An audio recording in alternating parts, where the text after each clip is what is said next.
Howdy, y'all. You're at Cyberhuman Frontiers with us, and we came up with an interesting title for our show tonight. But don't be alarmed.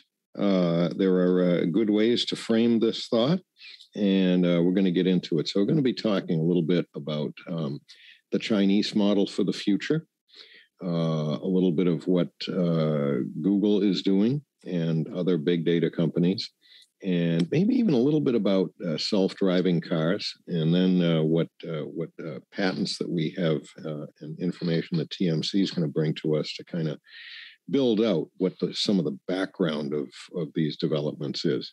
Before we get into it, however, let us get our community guidelines disclaimer out of the way. This video does not claim to give medical, legal, political, or financial advice, and we offer it solely for your entertainment. The points of view and purpose here is not to incite fear, violence, harass, or bully in any way, but to share opinions and thoughts with other like-minded individuals, for the sake of curiosity, encouraging conversation and awareness. This video from time to time, and our channel in general, may contain certain copyrighted works that were not specifically authorized, but which we believe are protected in good faith by federal law and the fair use doctrine for one or more reasons noted in the Copyright Act of 1976. We have a few links that are associated with what we're going to be displaying for you tonight, and we'll probably put some more in before we're finished with the show. The science fiction movie of the week this week is Dune, 1984. You can watch it at your own risk, of course, on your own. We put the link in there for you, and it's on BitChute. I've watched that a couple times. I really did enjoy it, and I would recommend it. So, data dictatorship. Wow. What does this mean? Well, what it means is that as more and more information is accumulated and is logged, and more of that information is associated with particular people, individuals, specific ones, and there's a profile being developed for any and everything about us, from our psychology to our physiology, then it empowers that system to be able to know more and more and more about us. And that can be good. It can help us. It's the same, we keep going around the bush on this, like who's in control of it? Do you have control of your data privacy, the acquisition thereof? Is it transparent to you, or is it somehow occluded from your observation? Is it being done invisibly?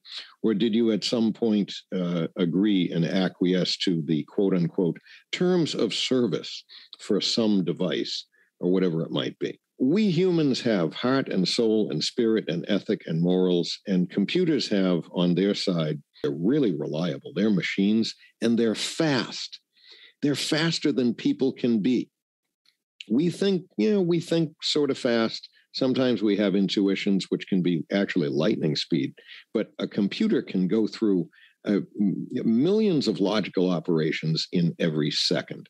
So in situations where things need to be done very quickly, the human mind and our ability to react is not going to be as good as a computer could be. That's just a fact. Machines do. That's why we use machines. They do certain things faster and more accurately than we could. But maybe it's not for everything. So what if it's a situation that doesn't necessarily require a rapid response? And the thumbnail that's up for this show happens to be the red orb eye from the HAL 9000 computer in 2001: A Space Odyssey. And if you're as old as me, then you watched that movie when you were about 10 years old, and it was fascinating. But I didn't quite grasp all of what it meant that many years ago, and so now so much more into the future. There's a lot more to look at and think about. So again, we have a few little areas that we're going to want to get into. TMC, how are you doing tonight? You got a little bit of an idea where I'm going to sort of try to prime the conversation, and I'm sure that you'll want to get in there at some point. I'm good. Doing good, Andy. I'm digging around for some stuff in tabs that I have that seem relevant to what you were talking about. So that's what I'm doing. Here's what I got. I got. Let me put a share up here, and I have a video which has actually 3 sections in it, and we can take off at greater depth in any one of these sections, should you wish to. We create these streams of content for you organically. So this is from DW Documentary. And the title of this video, which I'm only going to be able to show a part of tonight, is called Artificial Intelligence and Algorithms, Pros and Cons.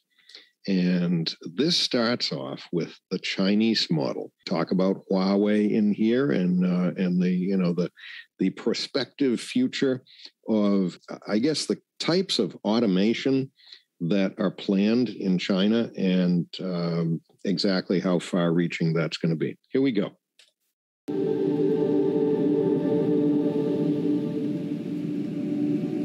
We're on our way to China, a country that has experienced breathtaking change in recent years.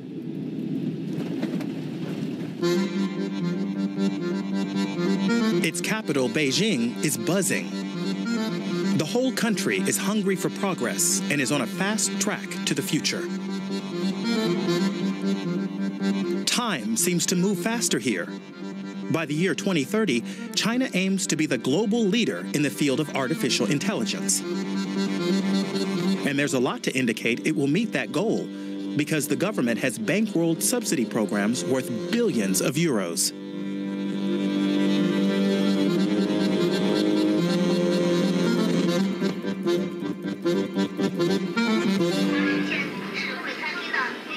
These robots aren't assembling cars.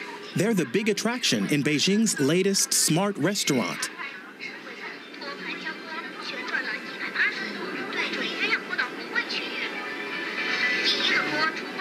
I'm going to actually repeat that little section again for you. It fascinates me. Look at the machines they've built. Back it up just a few seconds here. Look at this stuff. Food. These robots aren't assembling cars. They're the big attraction in Beijing's latest smart restaurant.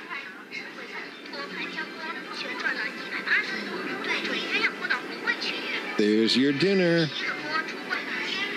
I've honestly, I got to say, I've thought about this a number of times. We have, as you're familiar in the U.S. with fast food restaurants, and things are largely automated, and it wouldn't take many more steps to be able to eliminate the personnel required.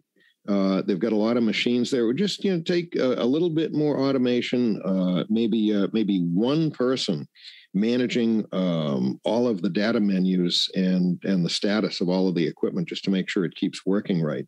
But it seems like some of those fast food chains haven't worked to completely automate their process. They could increase their profit margin, it would seem. McDonald's is working on that. And for those of you in more densely populated areas, you might be seeing kiosks going in some of the fast food restaurants. This has been a thing for, I don't know, about 10 years now. And there are major projects that form partnerships with a variety of monolithic multinational corporations that do exactly what you're saying. And it's happening now. So to your point, the imagery here and why I think it's so popular in China is because there's a lot of visual stimulus there about, oh, cool. The robot you're seeing there is kind of what you'd see on a vehicle manufacturing assembly line. And these types of robots in this form of some type or another have been around for decades. So they're showcasing new technology using a variety of existing technologies that are fused together, which then is supported, operated, and improved upon with AI, machine learning, et cetera. And this is coming to a place near you. And if you don't think it's here now, just think about the last approximately year and a half or 2 years, and this notion that people are dirty. And when you saw this video play, what you saw were people behind a piece of glass looking into a clean space. Oh yeah, where their I didn't catch that. You're right, TMC. Yeah. You're absolutely right. AI in the kitchen and automated waiters.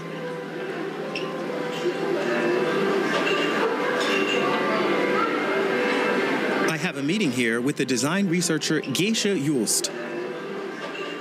A former internet ambassador for the German government, she's currently spending a research semester at Tongji University in Shanghai.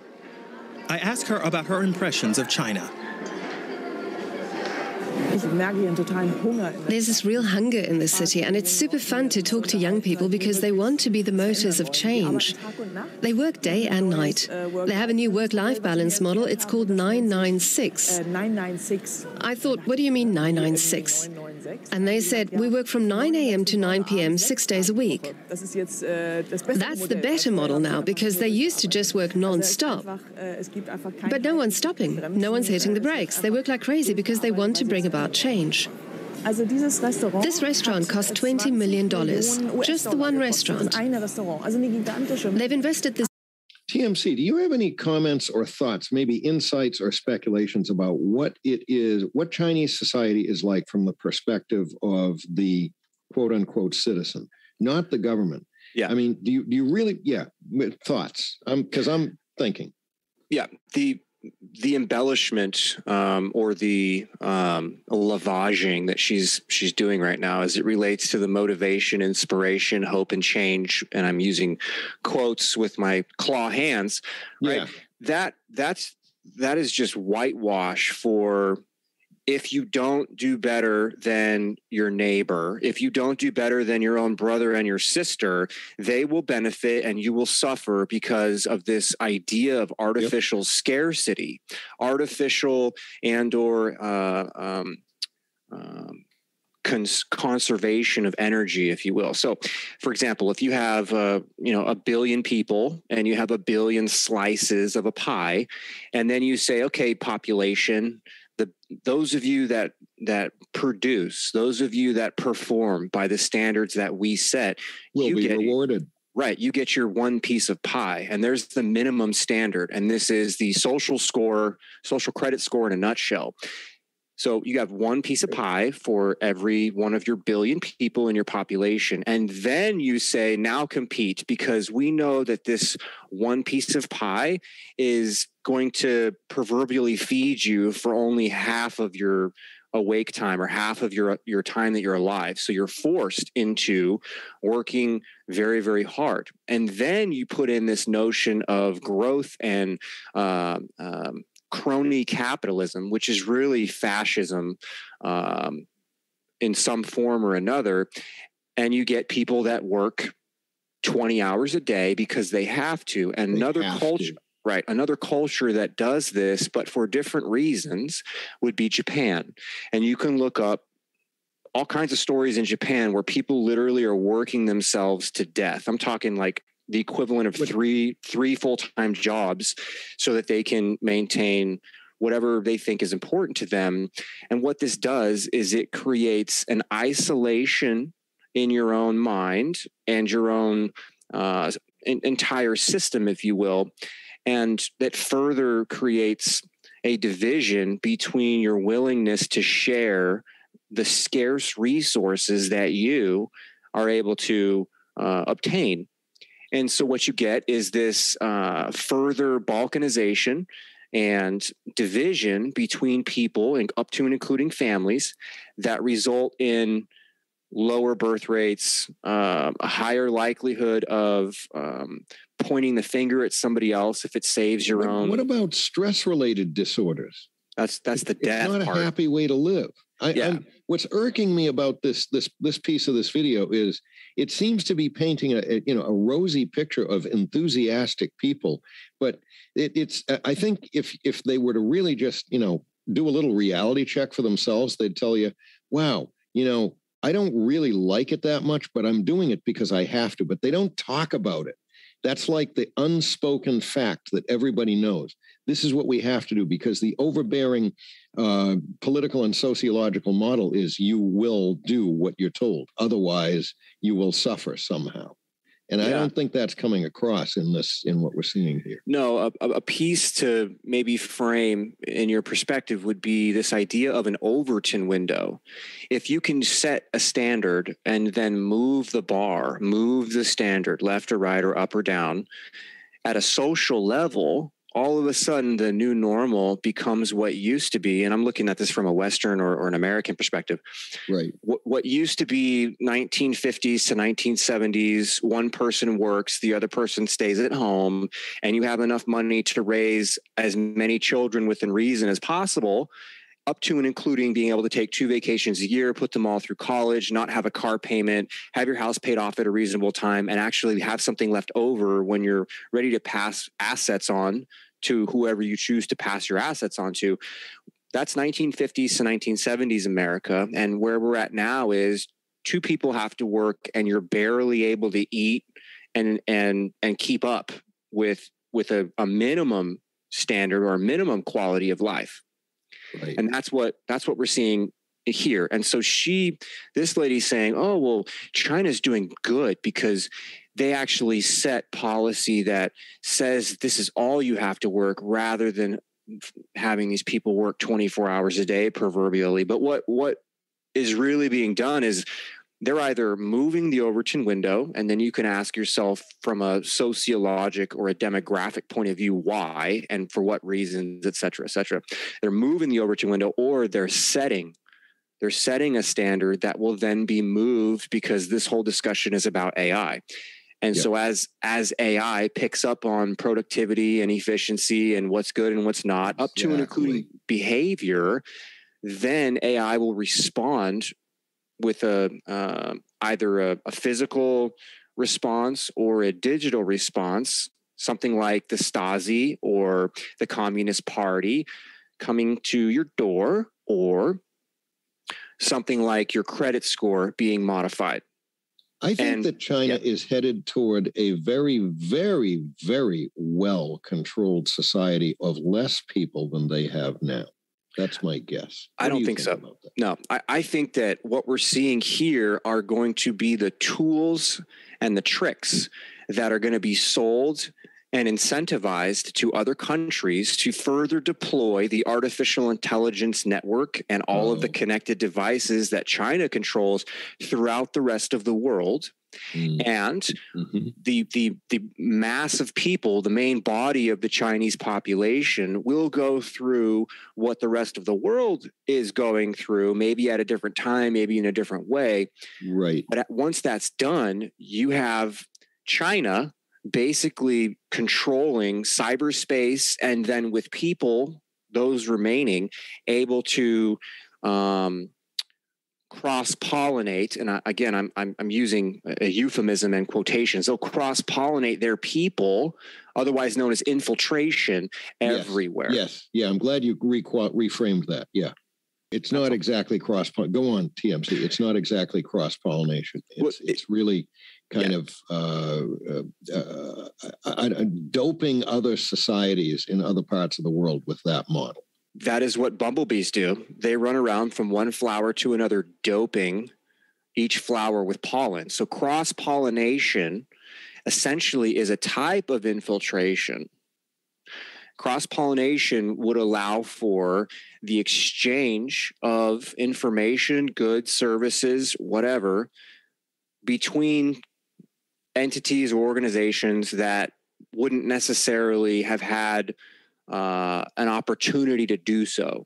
And so the cross-pollination is a cute and fluffy way of basically saying subversion or infiltration or occupation, meaning like an invading force occupying.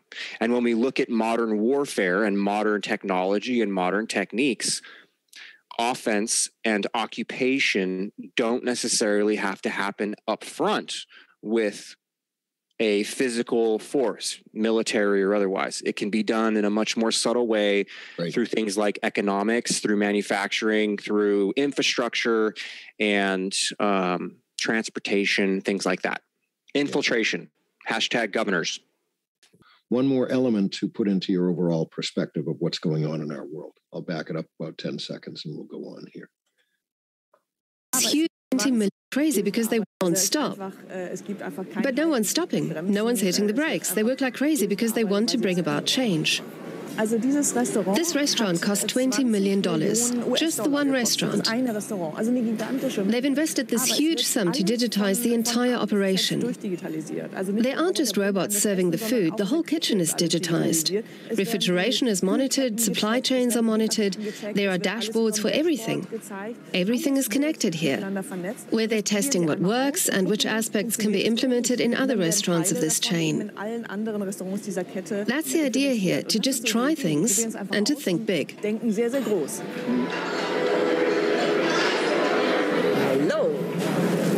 Hi.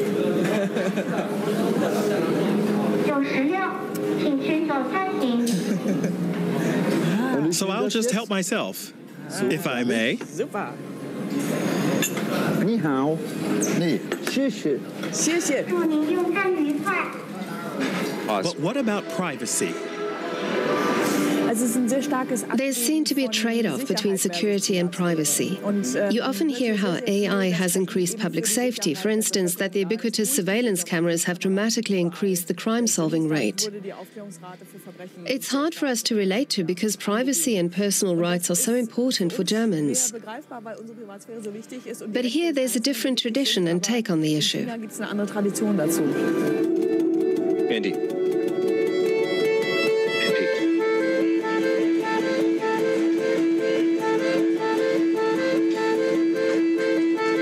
I'm fascinated by China, but it also puzzles me. How can they be reconciled? The high civilization of ancient China and the modern industrial state, with surveillance cameras everywhere.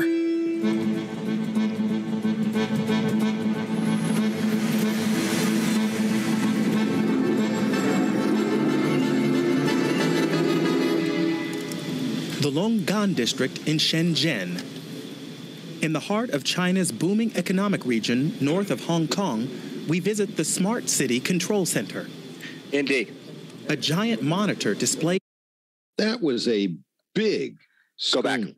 Go back to that screen. And so I want to talk about the camera and the policing and the crime thing. And then if you can go back to that big main screen, I'd like to talk about that. Sure. The camera. Yeah, the cameras and the reduction in crime is relative. That's good. Thank you. Is relative because when you have a completely controlled environment with something like AI, you would be able to, like the mainstream media, fabricate whatever it is you want to present to your population. And with a oppressive regime in power, what you would be able to do is something like enforce whatever criminality and prevent whatever criminality you want, kind of like the CIA running drugs and people so they can control the entire industry, so that once the total control is there, you can then pick and choose what is released, what is not released, to then support or refute whatever position it is. In this case, we're talking about crime. Now, this picture right here that you're seeing reminds me. Look at all the information on there. Yeah, if you can back up a little bit more, where you get the chairs and whatnot that are in the upper echelon of the auditorium. And there you go. Yeah, keep going. Yeah. Where you get the chairs and the screen. This looks remarkably similar to what is called a network operations center. And those of you in the telecommunications industry or the power industry, or those of you that work in like giant municipal subway systems, etc., are familiar with rooms that look like this. And what this room is, again, to reframe what they're talking about in the video, is a command and control center for what they call a city. And from my own personal experience, a network operations center known as a NOC does the very same thing for telecommunications. In the United States, there are approximately 3 primary network operations centers that run the entire country, with smaller branched network operations centers that are used as augmented information collection and distribution sources and as redundancies in the event the main network operations centers go down.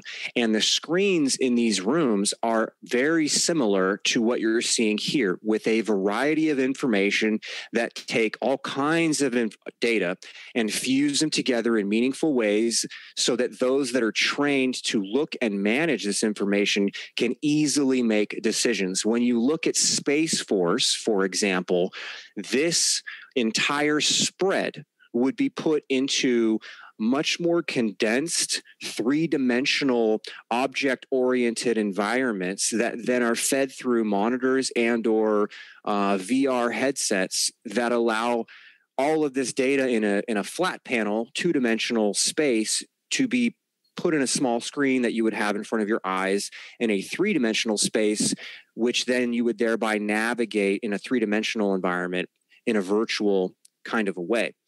And this is huge, what you're seeing there, folks, because anyway, just know that these types of systems exist, and they are going to be further and further and further fused together so that ultimately a very small group of individuals have asymmetrical controls to project power globally.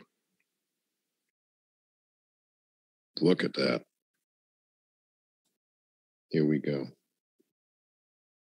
Economic region north of Hong Kong, we visit the Smart City Control Center. A giant monitor displays the data of the entire district in real time. Numbers of new residents by neighborhood to plan schools. Water supply. I'll just pause it here and there. Some of these graphics are going by faster than I can absorb them. Levels, power outages. All this information is collected, compiled, and evaluated using artificial intelligence. The Showcase project was developed with Chinese tech giant Huawei. Chief. We've heard of Huawei, haven't we? Oh, a telecommunications company that. Okay. Engineer Chen Bang-tai tells me the city now operates more efficiently. Okay. So what you're doing here is urban planning. Yes. The systems are a big help. These are hospital beds. Hospital beds. Percentage of them that are occupied, perhaps, and maybe what type of a case is in each bed. Right now, there are 15,000 doctors and nurses and 7,600 patients, I'm going to guess. I haven't learned to read Chinese yet. 7,600 beds. Okay. So is Shenzhen currently healthy or sick? A smart surveillance system scans the entire city. Illegal structures, like this one on a roof, are quickly identified and demolished. Illegal structures. This would be like a garden in an urban environment. That's not approved. That's right. Rooftop garden, TMC. That's not approved. Right. Without a license and without approval, something like that would be considered a crime. And growing food should never be restricted, ever. And that needs to be demolished, in the words of the narrator here. That's right. And what this also does is control housing. So when you're looking at really regulating population, particularly the volume or the number of occupants in a population, if you maximize urban living space, you would very easily know who was following the rules, who wasn't following the rules, meaning if you're not willing to kill your child and you need them to survive and you've done so effectively enough for a number of years and now they need some more space, so to speak, it would be very easy to understand who has violated and then who has supported the violation, because everybody in that building would know that somebody's living on the roof. And if nobody said anything, and the people that are living on the roof were of some age, could be any age, and they weren't registered or whatever, everybody in that building could potentially be penalized, up to and including forced labor at Tim Cook's Foxconn factories, or death, or both. Using people to police each other. Yep. All under the threat of non-compliance. To me, some of this feels like the backdrop to a science fiction movie. Employees with live streaming body cams inspect side streets. This is total surveillance. Science fiction movie. Employees with live streaming body cams inspect side streets. This isn't science fiction. Have you noticed in our intersections in the United States how many more cameras there are at every single intersection? I don't know where, I don't know where everybody else lives in the country, but around my neck of the woods, there's just a whole lot more. The average intersection has at least a dozen cameras all pointing in different directions now. Imagine the Hunger Games. Imagine the Hunger Games with technology like this, so that everyone could witness exactly what types of punishment for any particular type of crime. Now, when you think about the potential for immoral, unethical entities, governments or otherwise, to use this technology to accelerate social programming, you can imagine what it would be like to watch an entire family be slaughtered in dripping high definition while you're sitting with your family, munching on 5 grains of rice because you chose to work 16 hours for the last week and your neighbors chose to work 20. 20, right. Look at this stuff.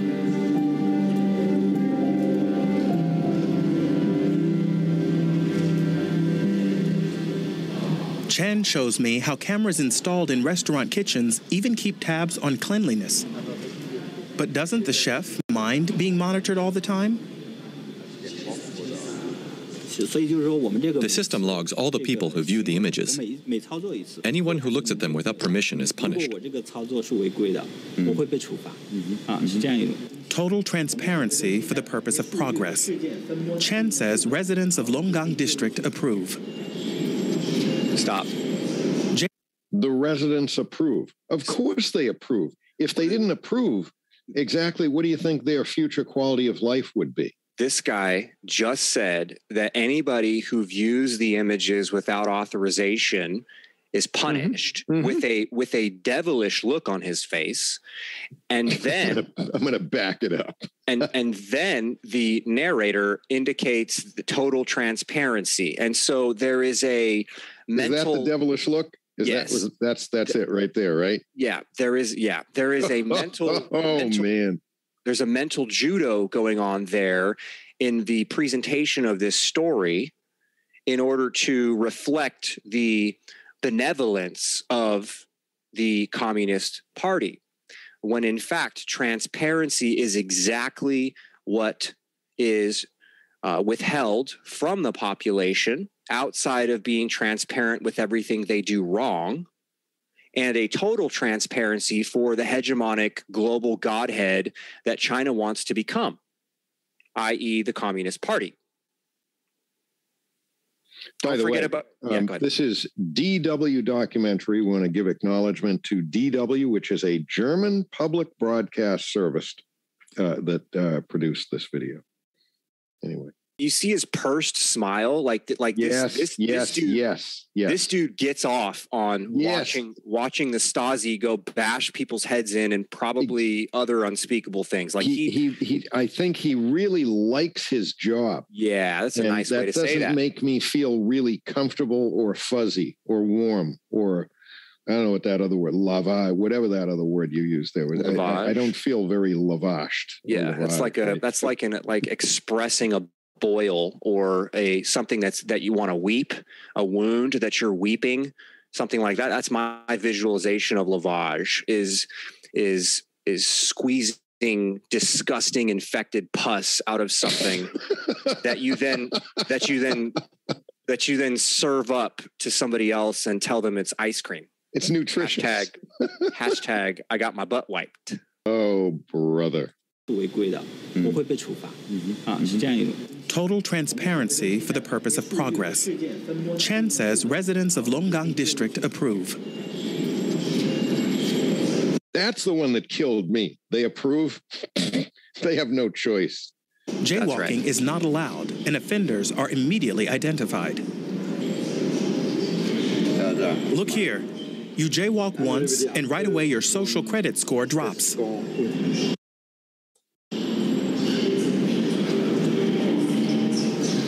This degree of surveillance is unthinkable. What was that? Smart Police Services? Is that what that said? Let me back it up. Yep. Okay. Cool. This degree of surveillance is unthinkable in the West. But here in China, they take a different view and say it's driven a drop in crime. What does it say here? Male youth without glasses. Youth? Yes, suddenly you're a youth. I love Chinese facial recognition. Youth.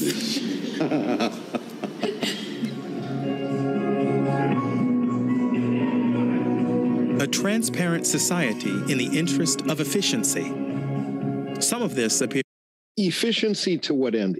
I actually really like efficiency, but just throwing the thought out there efficiency for the sake of just efficiency doesn't seem to get me as excited as efficiency for the betterment of life.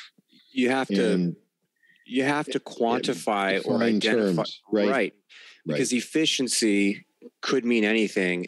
One of my previous career, they touted productivity and efficiency to the employees in the form of metrics that were divided into quintiles, which means in groups of 5. And then through social pressure, this is happening in major telecom corporations and others, which are unionized, to which the unions agreed to this garbage, whereby the lower or the lowest quintile, the bottom 20%, were placed on disciplinary programs as a result of being in the lowest quintile, the lowest 20%. Right. Having said that, the sales pitch was, we're driving productivity and efficiency and utilization, meaning the utilization of tangible, inanimate capital resources, things like trucks and tools and parts, as well as human capital, right? Which is the new term for human resources, human capital. And so what they can do at that point, and what they did, and likely that plays into the efficiency from a perspective. What they're doing is, for a period of time, they will set the metrics at a particular point, and then for some reason or another, they will increase the work output necessary to achieve the metrics. And as a result, what you get is this really nice, slow, gentle way of teaching an employee that they're ineffective, inefficient, because you have put everybody in a balkanized, polarized environment where you're now, instead of working with your union brothers and sisters, you're fighting with your union brothers and sisters, which injects into the system a lower standard of ethicality and morality. And once you get the general population of your workforce comfortable with a lower standard of ethicality and morality, you can do things like turn off pensions or reduce pay. And nobody's going to complain. Nobody's going to speak out. That's right, because all they'll do is say, I don't have to worry about everybody else. I need to make sure that I'm not in that bottom 20%, exactly. that bottom quintile. That's right. And that's how you devolve the social fabric of your workforce, which then translates to how people treat each other at home and elsewhere throughout their lives. And that is a major, major problem. I would think that bottom quintile would eventually be slated for removal. as well. That is, I've seen that, and I've seen that, and I was asked on a regular basis to proceed with disciplinary action as a result of technicians who went out and did all of the complicated stuff. So the way this will work is this: the people that'll milk the system will scrape all of the proverbial cream off of the available efficiency, productivity, utilization stuff. Mm-hmm. And then what's left over, right, will be there, but it's not enough left to complete whatever the work function is. Having said that, the supervisors, which are independent from the slave class, the laborers, they are held to a standard of, we have a timeline. So once that timeline becomes near or exceeds the expiration date, that manager is required to put somebody out there to complete the job. Right. Here is where the catch-22 comes into play, which is where I had a huge issue. Up to and including having spirited debate with my direct reports as well as the people that were supervising me. It is not reasonable to take the individuals who are willing to spend the extra time to fix whatever has been done as a result of that erosion of the morality and the ethicality and true efficiency and productivity. Those individuals are then penalized because there's no more available time to associate to their own efficiency or productivity. So what you get is the supervisor doing everything they can do so that they can get their bonus, up to and including putting the people that they rely on the most on disciplinary programs because they didn't have enough available resources to allocate the importance of their time, their efficiency, their productivity, their utilization. And most supervisors did not, and probably still do not, really care about where their quote unquote table stakes come from. They just want the work done so that they don't get pressured and so they don't get their proverbial head put on the chopping block. Exactly right. They have to do whatever it takes, use whatever resources they have to meet whatever it is that they're being held to account on. And so that's where you get this polarization between the different architectures within a corporation in this example, where you have the management supervisory class competing with each other and oppressing the labor class, who are as well competing with each other and oppressing each other. And the executive class sits on top, just moving levers around so that they can look at spreadsheets and see more green than red and manage the amount of yellow, because the yellow means it could go either way, kind of like red light, green light sort of thing, just to keep that analogy simple. And you have this strategic tension, which is a term that you can look up. That's a geopolitical term. It's an economic term. It's all kinds of terms. That term applies to all different kinds of sectors or environments. It's called strategic tension. And once you have established a healthy strategic tension, and I'm using healthy in quotes, you're able to very easily select what part or piece you want to improve, remove, or modify. Nice rant there, TMC. Very explanatory. Really, I like the way you expressed that. Thanks. Is useful, but do we a transparent society in the interest of efficiency? Some of this appears useful, but do we really want to measure, control, and analyze everything just because it's technically possible?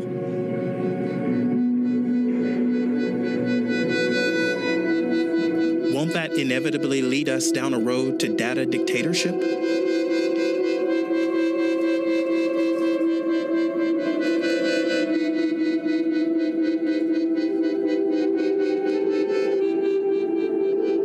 Maybe trust is better than smart control.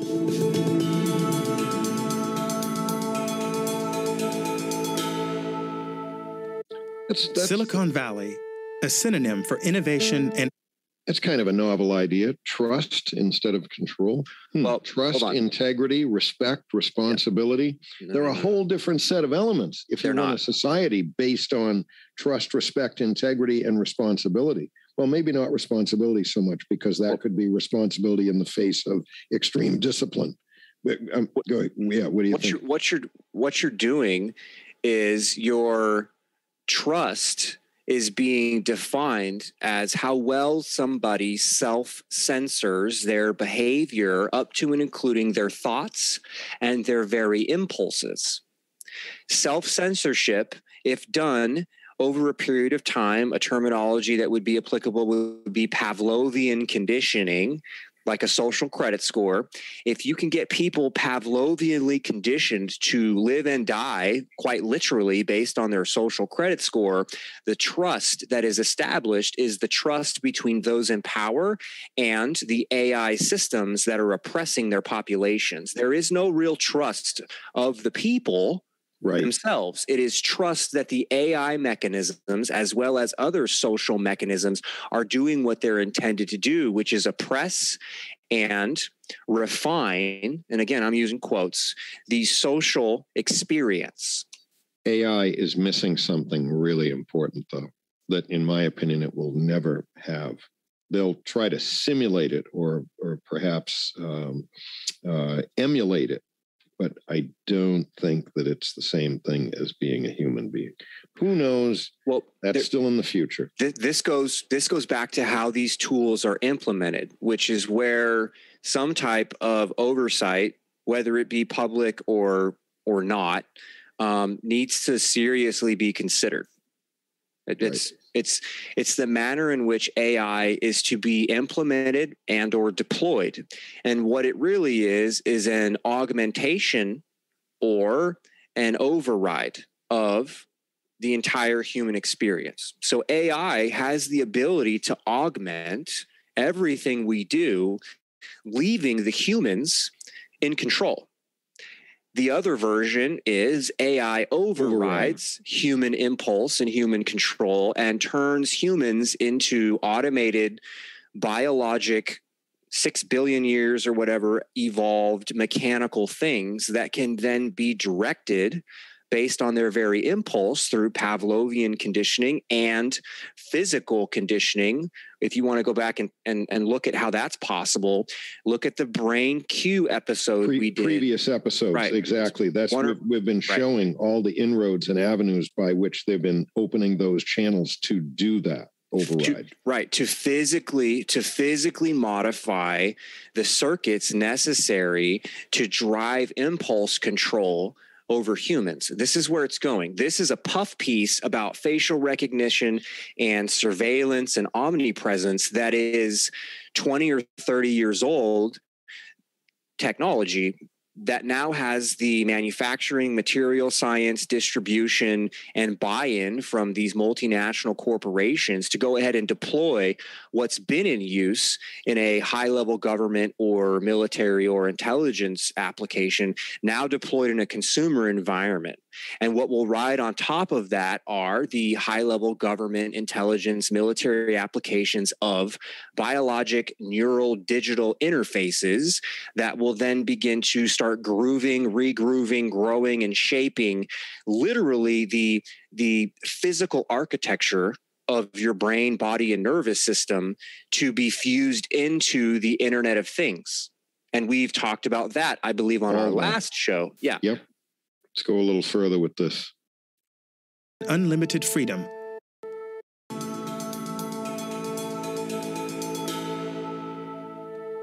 Silicon Valley, a synonym for innovation and unlimited freedom. Okay, so this is entering the next little segment of this video, and they're going to be talking about Google now soon. Can I take share real fast since we're on Yeah, I want to show you one piece that we highlighted briefly. If you do that, that gives me an opportunity to chat with the chat and see what they're chatting about. Yeah, good. So this is one piece. We might get here or not. If not, we'll get here at some point. DNA being storage. And so when you think about reading, writing to the brain and body and the idea of being able to remotely access this information, you don't need an SD card or any other type of storage medium implanted in your body. What you need is genetic code that allows for access to the rest of your genetic code, as well as access to the internet, which with modern mRNA and other DNA type technologies is tangible at this point. Having said that, I wanted to show you this, which is the new Pentagon AI will analyze big data to predict future events. And what they talk about is analyzing large amounts of information. AI might be able to anticipate other nations' military moves. And if they can do this with the military, they can do it with the economy, they can do it with transportation, they can do it with infrastructure, they can do it with just about anything. Because when you're looking at the ability for a nation's military to mobilize and be effective, you need a healthy, robust economy, all facets, manufacturing, production, distribution, as well as education and the idea of esprit de corps or patriotism. If you can measure and evaluate all of these things up to and including the general populace's sentiment about a particular thing, kind of like 9/11 and the unification that the United States had at that time, considering the date today, if you could measure that, you would then be able to understand the combat effectiveness of the military, whether it be done so through economic means or other types of kinetic means. Yep. So let's look at this. The U.S. military is running a battery of tests called Global Information Dominance Experiments. Oh, giddy. I bet China's giddy with all the intellectual property they've had handed to them, courtesy of special access programs and destructive ruling class families like the Bushes and the Clintons, up to and including the manifestation of whatever it is that Obama is. But back to giddy. Global Information Dominance Experiments with a network of artificial intelligences that will provide days of advanced warning to operatives about changing activities in other nations. Things like economic changes or infrastructure changes or manufacturing changes or dramatic changes in the proverbial health of the majority of the populace. And what I'm getting at is this: if you can cripple something like a first responder network, hashtag AT&T, if you were able to cripple a first responder network that comprised of all of your police, all of your fire, all of your medical, you would be able to then reestablish and reevaluate combat effectiveness for the military, because at any point in time, if a majority of people in any given city or state or country were rendered incapacitated, not dead, incapacitated, you would be able to then extrapolate how many people and how much energy and how many resources would be necessary to care for or rehabilitate those that are infirmed. That is modern warfare, folks. That is modern warfare. And that's what is happening, in my view, for your entertainment purposes only, on a global scale at this point. This is the reason why NATO evolved to using a 223 round, a 22 caliber round. And the reason why was because they actuaried out that it took approximately 2 humans to care for 1 wounded human, rather than eliminating 1 human, you have effectively incapacitated 3 humans, leaving 1 human alive but immobilized. Yep. That's right. That's why they moved to the 223. Anyway. A lot to think about, guys. Yeah. Putting this back up for you here. And here we go. And there it is. The biggest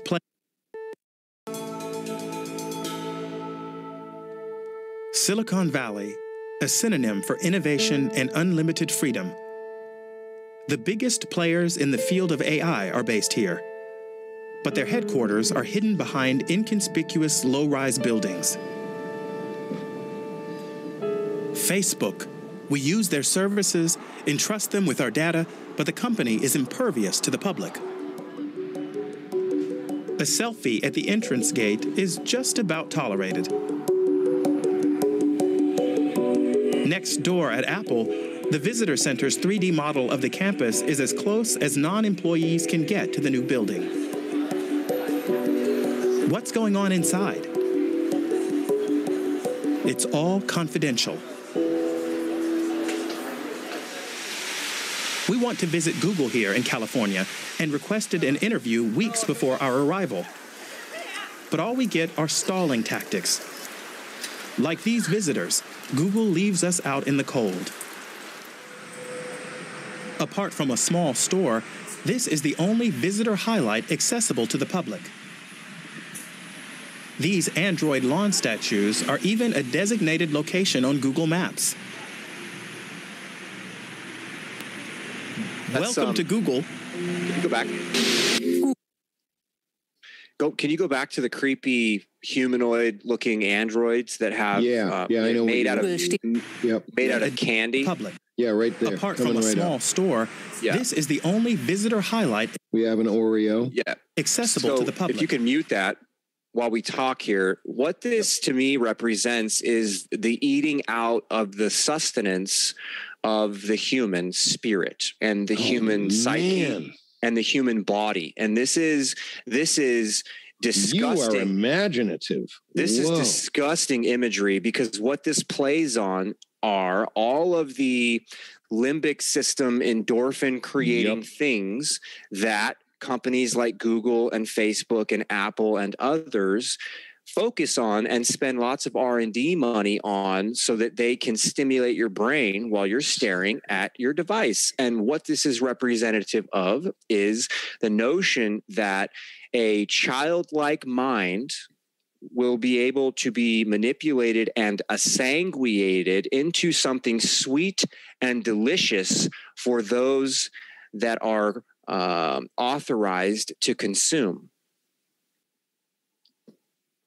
It's good. This is. I look at this and I am nauseated. It's disgusting. Disgusting. Yeah. And you know what? I have to confess, I saw those images going by, and I know that they went into my mind and registered somewhere, but it was not at the level of conscious expression. And that's exactly the way some of these things work to condition people's thinking and behavior. Good catch. Apart from a small store, this is the only visitor highlight accessible to the public.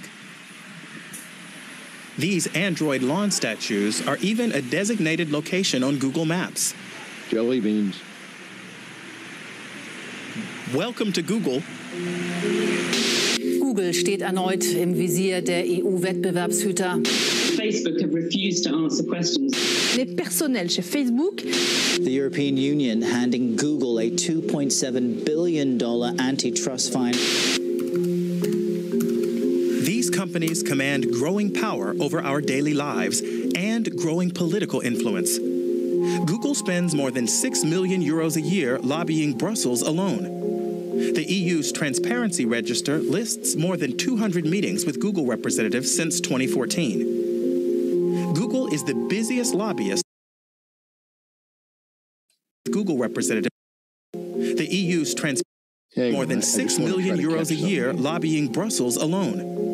The EU's Transparency Register lists more than 200 meetings with Google representatives since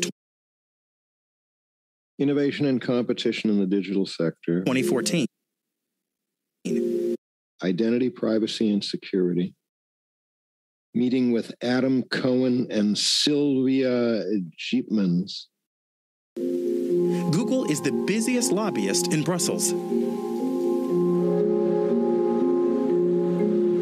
Fascinating. We finally get our interview, not in California, but in Munich, Germany, with one of the longest-serving employees, Jens Redmer.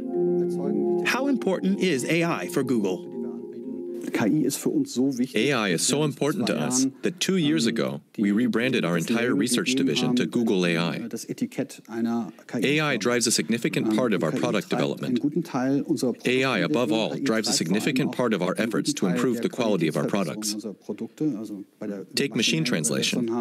Through the use of machine algorithms, we've seen faster progress over the last 2 years than we did over the entire previous decade.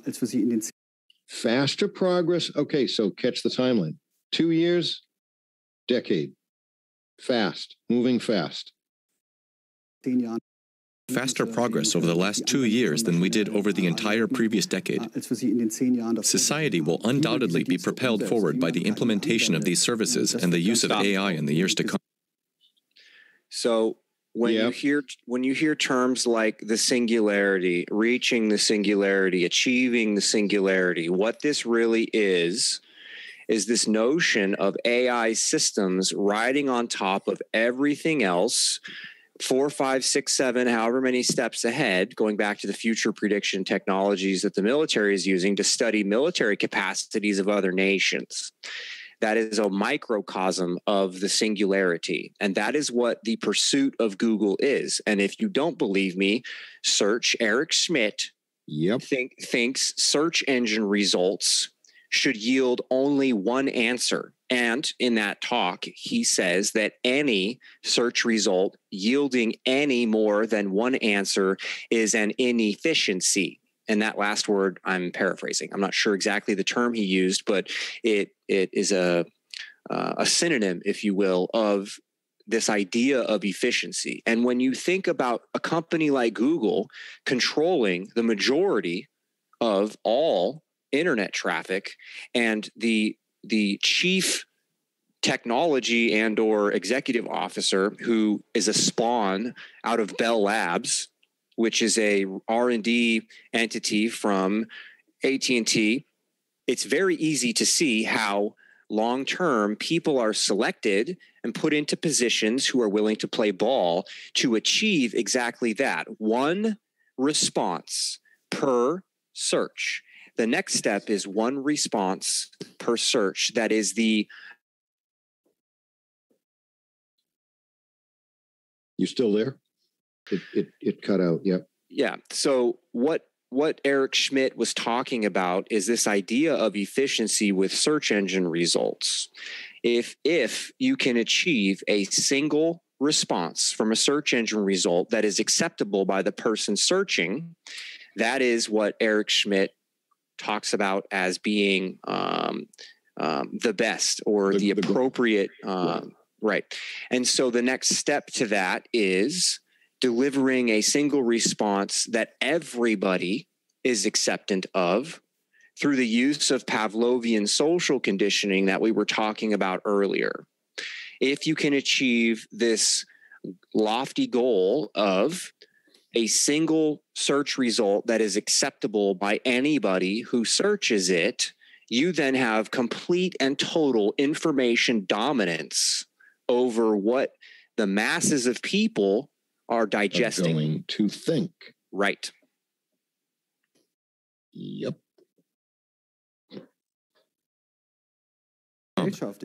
Be propelled forward by the implementation of these services and the use of AI in the years to come.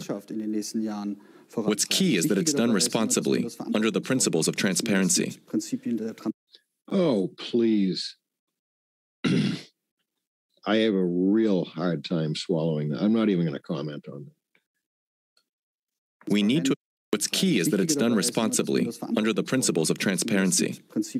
We need to explain how things work, why they are needed, where people's data goes, how they can control it, how they can delete it, if they want to delete it or forward it.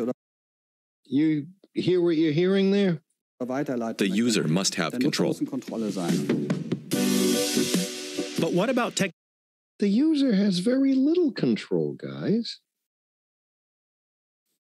Technologies like Google Home, the smart microphone sitting in people's living rooms. Okay. Here we go. Let's see what we have to say about this. Google Home isn't easdropping. There's a small chip on the device that listens out for the so-called hot word. It's waiting for the command, OK Google, or Hey Google, and only But it's software controlled, and that software can be amended, edited, or revised by the home ship. I want to add before he finishes his statements. I mean, come on, guys. Yeah, okay. All right. So the ad is this. I've looked at Amazon patents that talk about how this actually works. And so before you listen to the line of bullshit that this guy's going to feed you, how this works is this. The microphone is always on. In order to get around this idea of invasion of privacy, the Fourth Amendment, if you will, what they say is there is a rolling or a preceding 30 seconds of time with which the microphone is listening for a keyword like, hey, Google, or hey, Siri, or Alexa, or something like that. Yeah. Now, if you have a 30-second window that the microphone is listening in order to understand whether or not you want to interact with the little AI probe droid in your house, where is that data going? And so what the patent talks about is being able to monitor for 30 seconds, and then that information proverbially goes away. But we know that that is not the case at all. So what this guy is going to say is that it's not listening to you. It's only listening for a particular word, and only then will it pick up anything else so that it can deliver whatever it is you're looking for, a song, a recipe, directions, whatever. The reality is that in the patents, they talk about a leading 30 seconds of monitoring so that the system, the AI, can be ready to serve you, master. We want to serve you. Mm-hmm. We want to serve you up on a platter, folks. Carved up, filleted, full of hormones, so that you can be sanguinated in such a way that your essence becomes like a drug. You picking up anything on this gentleman's facial expression here? Yeah, people at this level are typically sociopathic or psychopathic, which is what I see out of this guy's eyes. Very smooth, yep. Yeah, and so what you're seeing there is a predator who has on a nice suit and a nice haircut, looking at food, looking at a dumb slave who's there. I'm not trying to pick on the guy. I don't know him, but he's certainly not engendering me to be comfortable with him. No, that guy's got predator. He has predator eyes. Yeah, those he does. Predator eyes. Boy, I'll tell you, we are opinionated, but this show is for your entertainment only. Only then is the it's waiting for the command, OK Google, or Hey Google, and only then is the microphone switched on to send a voice command or search request to the internet, the Google server. Then is the microphone switched on to send a voice command or search request to the internet, the Google server. It then presents the result.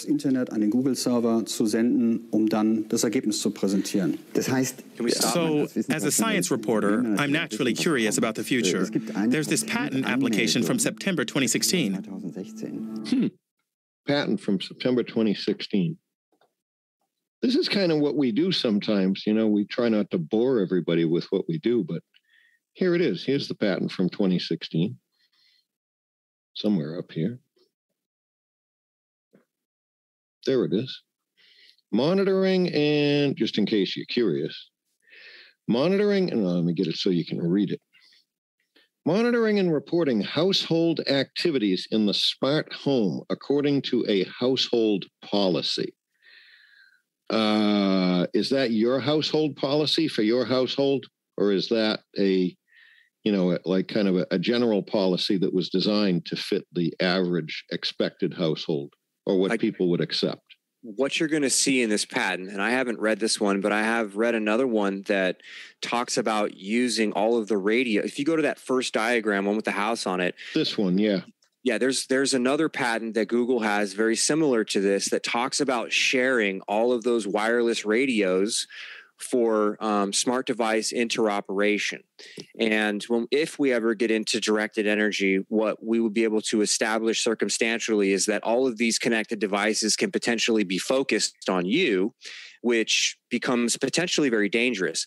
Having said that, the household policies in the patent are going to be things like, when daddy comes home, what kind of music does daddy like, or what TV show are the Patriots playing, or the whatever, or Tampa Bay, you know what I'm saying? So yeah, it's this idea of doors opening for you, lights being changed, temperatures being changed, the oven turning on in the middle of the day because you want to cook a roast and it needs to be ready by 6 and it needs 4 hours, but everybody's working all the time. So these types of technologies are presented in a very cute, fluffy, helpful way that masks over household policies that would be deployed or implemented from a Godhead type of AI environment, courtesy of the Communist Party of China. I like motion detector light switches, but they're not connected to the internet. I've put a bunch of them in my place so that if I walk in a room, the light turns on. And, yes, 30 seconds later, it shuts off. But it's not connected to anything. Yes, it's not reporting what room I went into and how long I was in there. Yes, and any other aspects of my physiological biometrics. It's just a light switch. No, it's not just a light switch, and here's why. Well, the ones that I have are. They're not connected to the internet. Yes, they are, and I'll tell you why. They're connected because they are tied into your power system. Well, they could be, but I don't believe that they're as advanced as that. They're old. When we get into waveguide technologies that were released by AT&T at the end of 2018, you might feel differently. Maybe. There is no escaping the grid, folks. We have built this prison planet ourselves. So wake up. Here it was. Monitoring and reporting. Okay, let's go back to that other thing. Right here. Okay. We're back. Just interesting stuff, One of the, when he was talking about that the advances in the last 2 years have eclipsed what happened in the last 10, there's such a thing as acceleration, which is something speeding up. Obviously, everybody knows that. But did you ever think about the acceleration accelerating so that as it speeds up, it starts to speed up more? And I think that, that's what you were alluding to when you were talking about the singularity and how fast it could be reached and where that leads us.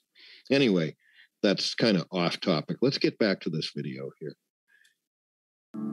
Google's application gives a detailed account of what can be deduced from household noises. There we are. How long we brush our teeth, whether we argue, or whether a house... Okay. All right. It needs to know how long you brush your teeth and whether you argue, or in some people's cases, when they argue. Mate is ill. It's much more about capturing atmosphere and habits than words, and it's a Google patent application that anyone can look up.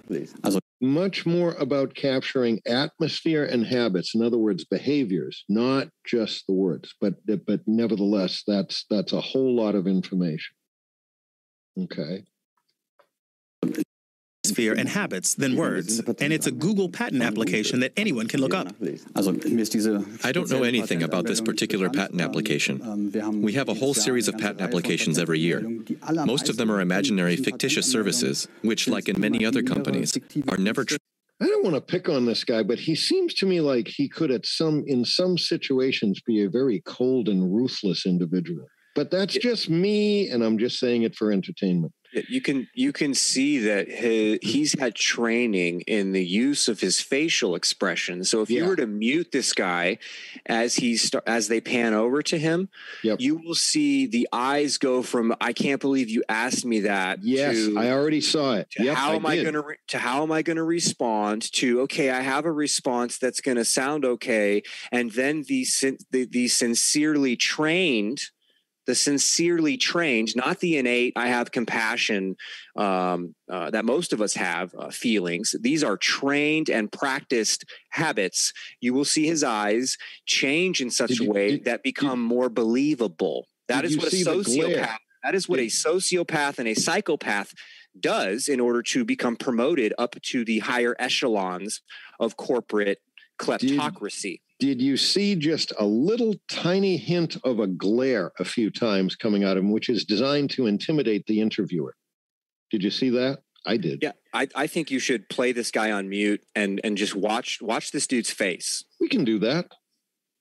It's right here. Right there somewhere.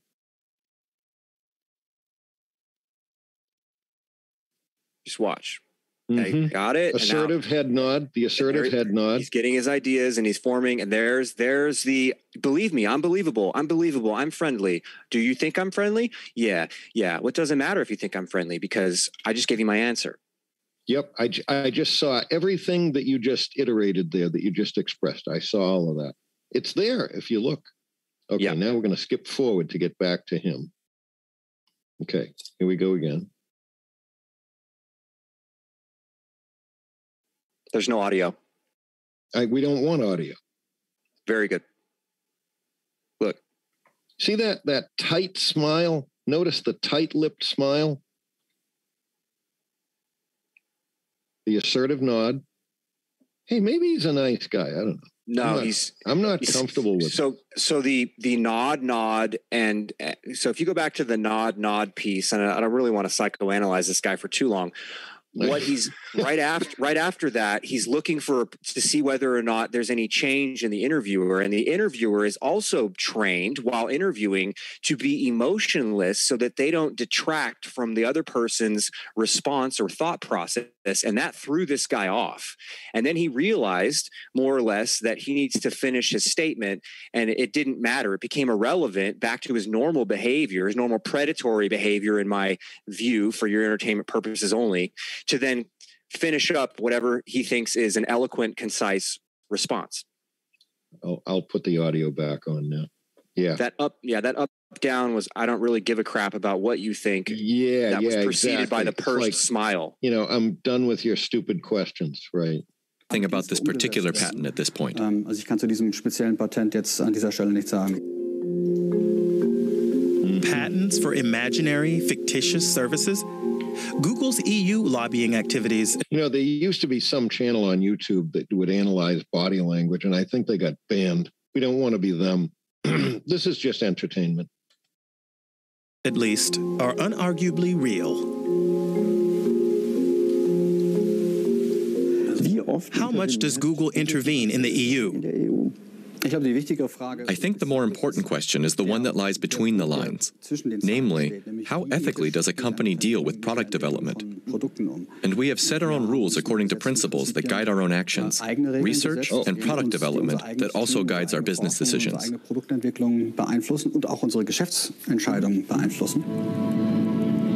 On its home turf in the United States, Google is facing mounting political pressure. In Washington, we meet Barry Lin, head of the think tank Open Market Institute. He warns of the dangers posed by tech giants' influence. We need to know in our society that the people who bring information to the public sphere, who talk to the press, who talk to our representatives in Congress, that they represent their own selves, that they're speaking in their own name and not for someone else, that they're not stooges, that they're not puppets. And the fact is today, our society, this is true here in Washington, it's true in Europe, our society is filled with puppets, with stooges who represent the interests of Google and Facebook and Amazon. Stop. Yeah, of course.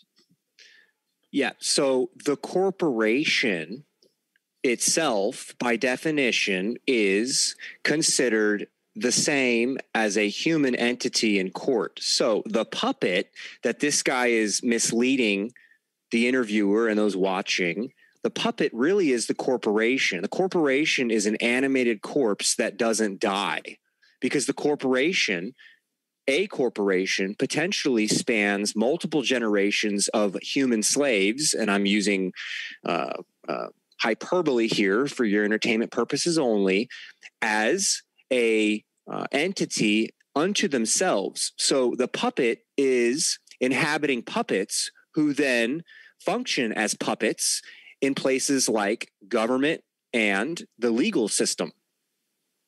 So there are layers of puppet masters that then are rewarded for treating other people like empty vessels to be puppeted around.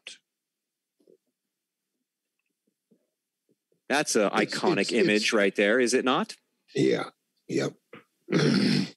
It really is just, it causes a certain amount of cognitive dissonance for me to acknowledge that there are a lot of crooks out there, and there are a lot of organizations and individuals that are really out for purposes that just might be harmful to myself and ourselves. What was the quote that this guy had? It was a house divided cannot stand, or something like that. Yeah, that's pretty close. Yep. Yeah. Well, that's the name of the game with isolation, balkanization, fear, social credit score. All of these things divide. They create division. And that is antithetical to Americanism, which was founded with Christian-based principles, which does, at its core, create an environment of inclusivity and charity, which fosters a proper, healthy, social, moral, and ethical fabric. Anything other than that is antithetical to Americanism and is unacceptable in my view. Interestingly, some of the very people that we're spotlighting here are members of the organization that is the platform that we're streaming on.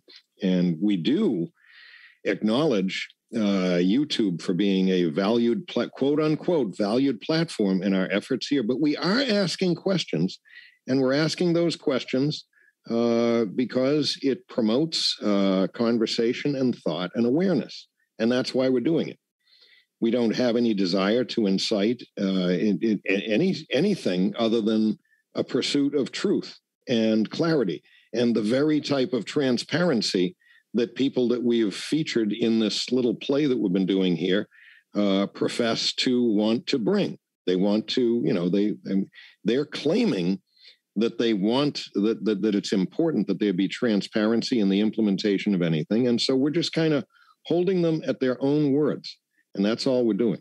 So in that regard, I would certainly hope that we don't wind up getting some sort of a community guidelines deviation or something, because this is the company's own people speaking these things tonight, here on this episode. Okay, we go on. Given big tech's monopoly power, calls for regulation are growing louder in Washington. When you have a monopoly, whether it's over retail, whether it's over search, then it means that the public doesn't actually have the ability to understand how that information is being used, how that power is being used. Monopoly per se, unless it is regulated closely by the public, is a danger. Google means to take over the world. They mean... I didn't say it. You didn't say it, right? Now would be a good time to highlight the video that we are playing. DW documentary. How many views does that have? Let's see here. 6,566,795. And when was this uploaded, sir? 2 years ago. Okay.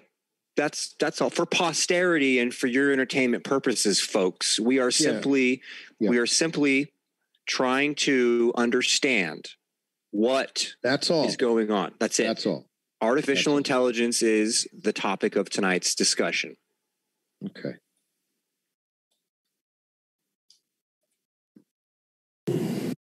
Unless it is regulated closely by the public, is a danger.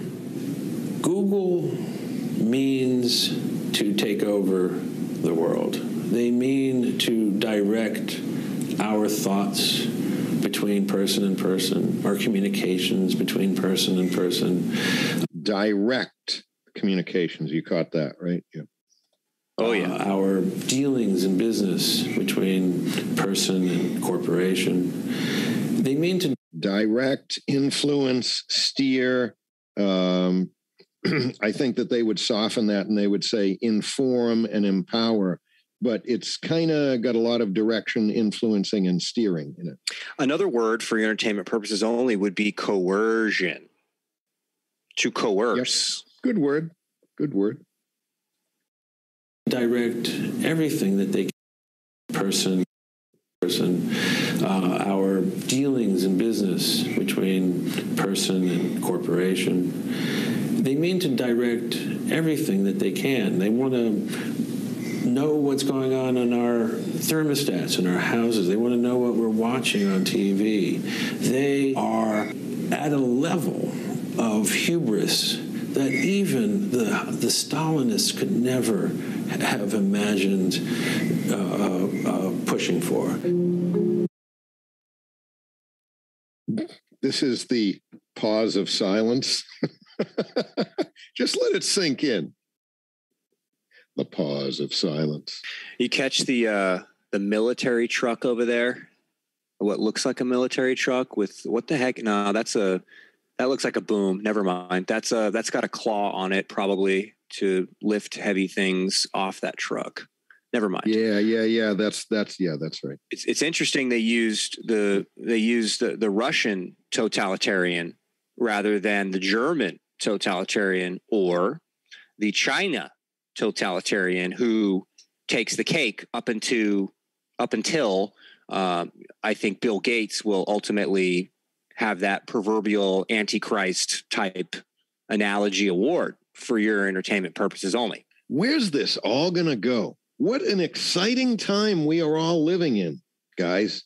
I hope you're having fun on this, whether you're watching now or catch it on replay. I hope you're having fun. And you never know. You might want to watch it soon while it's still there.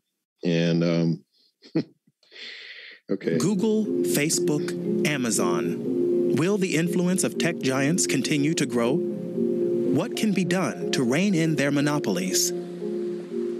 Okay. Just another 5-second pause of silence. What can be done? Okay.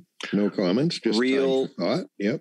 Real meaningful transparency. Real transparency. That's right. And so who defines that? And in America, we, the people, should define that based on spirited debate in order to correct things like social media censorship and other platform censorship that work in lockstep with each other to control and regulate the flow of information. We really need to kind of demand that in an eloquent and powerful way. Not in any sort of a violent way, in an eloquent and powerful and compelling way, using the tools of speech and using the rights that we have. That's the way that we need to do it. One thing is clear. Artificial intelligence is consolidating their grip on power. There's an urgent need to rethink antitrust policy. Mobility is another area in which... Okay, so now this video is shifting gears to something else. And we have two choices now, TMC. We have 29 minutes and 32 seconds left. And we can go to this next little part, which will be interesting because it brings up more questions. Or if you want, we can continue the discussion on this, or if you want to flesh this out with anything in terms of research patents or anything else, we could do that while we're on this tack. Or we could go to the next part. We should continue, and you and I have discussions offline of what we want to flesh out in greater detail. Okay. This part's important as well, because this is how automation will be ushered in under the guise of economic security and personal public safety. And if you can convince the public that a remission or a removal of personal liberty and privacy is justified, for safety and security, as Ben Franklin said, you will get neither. And so through the ushering in of automation with things like vehicles, you will get something like the ability to pit the human against a variety of corporations that when introduced in court or through an insurance claim with something like a car accident, with something like Siri or some other navigation system telling you to get off the freeway at a particular time. It could be 5 or 10 seconds delayed or advanced from the other person who's going the same way, who is also receiving the same instructions from potentially the same software platform. If you do that, what you get is the proverbial death by 1,000 frustrations, or a more intense experience would be something like a car accident, at which time you would be able to, through the courts, be able to move common law and the proverbial Overton window to get the public to accept the fact that people are not as good at driving as AI. Once the public is acceptant of that, insurance claims go up. The people that have the manually driven vehicles become looked at the same way as generally half the population is now for other reasons, and you further balkanize the society. And at the top of all of that, the larger agenda is achieved, which is this further deployment and densification of AI controlling human movement. That's brilliant. Densification as well. If you sacrifice that quote you had from Ben Franklin, if you choose to sacrifice your freedom for the sake of security, you'll end up with neither. Was that the quote that you had from Ben Franklin? I think it was liberty. I think it was liberty for safety or something like that. But look it up. Ben Franklin. Yeah, Franklin quotes. You should be able to Google it. No pun intended. And he was a pretty smart guy. Yeah, he got a few shocks from kites out in thunderstorms, but it did a lot for his hairdo. He was a smart guy. Long gone now, but his words live on. Okay. AI is powering the march of innovation. In the near future, it could put self-driving cars on city roads. But how realistic is this vision? We've come to Boston, to the prestigious Massachusetts Institute of Technology. Sertaç Karaman is a leading expert in the field of self-driving cars. He and his team are working on prototype autonomous vehicles.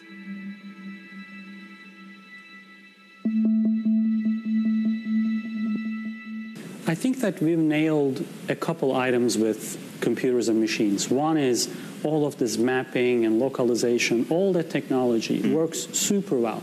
Computers can know where they are within centimeter, maybe sometimes even millimeter precision, way more than what is required to drive. Computers are now able to look around and understand where everybody else is. But that's not what's required for driving. What's really required is to understand what's going to happen next. In the next 3 seconds, 5 seconds, next minutes, maybe even sometimes next hour. And so that's the key missing piece. And I think the problem there is that right now, it's very hard for you to describe to me how you understand whether or not a person is going to use the sidewalk or is going to use the crosswalk and cross the street. Sometimes you look at the face of a person and that facial impression gives them away and you will slow down. Sometimes not. They may be looking at the same direction. They may be standing in the same location. It's just a little face impression, maybe just the way they stand. And unfortunately, that kind of intuition, gut feeling, and so on is very hard for us to program into the computers. It works in a simple lab environment, but in real-life settings, the algorithms are still totally out of their depth. Not that that bothers advertisers. I found something.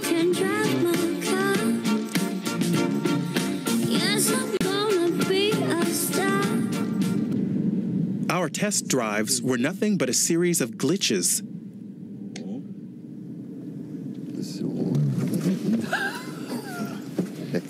An inexplicable emergency stop. Indeed. And another one on the second attempt. Did you mention my name? Yeah.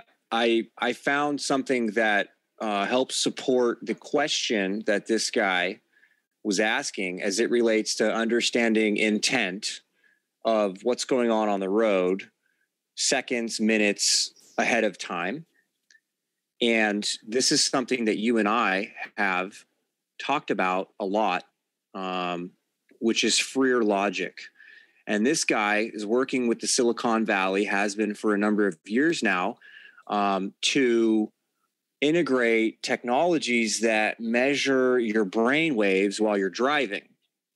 And so I'd like to play this real quick, and then we'll go back to this video. Oh, and a side note, the demonstration they're giving you from a school like MIT, that is milquetoast. Everybody who owns a Tesla understands that artificial intelligence is very capable of driving very, very well in existing environments with the use of device to device, vehicle to vehicle, and machine to machine communication. This will incorporate human to machine, human to vehicle, and usher in human to human communication. So here you go.